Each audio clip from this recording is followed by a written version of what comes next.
Hello, Dr. Mini PG, Specialist Gynecologist, Al Rukan Medical Center, Ajman. Today we can discuss about heavy periods. Usually period lasts for 7 days and blood flow may be around 80 ml per cycle. But if it is heavy, that amount of flow will be high than 80 ml. Passing clothes may be there, and frequently we have to change the pad every 1 or 2 hours.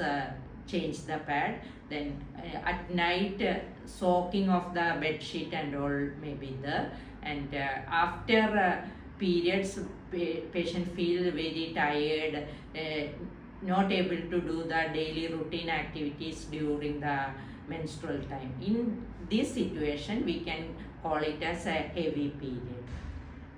A heavy period may be due to hormonal imbalance, PCOD, thyroid problems, endometrial polyp, fibroid uterus, some tablets like low dose aspirin or any other tablet taken for this blood thinning agents. All these can cause heavy periods.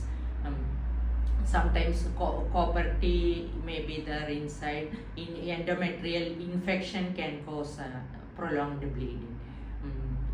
This can be diagnosed from history and examination, plus ultrasound scanning can detect the polyp, fibroid, IUCDs, everything.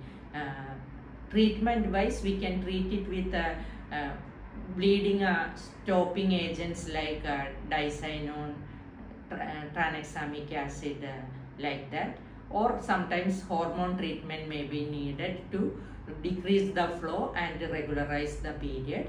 And that hormone treatment, tablets, injections, or intrauterine devices like Mirena coil, all these can treat these heavy periods. And polyp, fibroid need removal of the fibroid and polyp by surgery.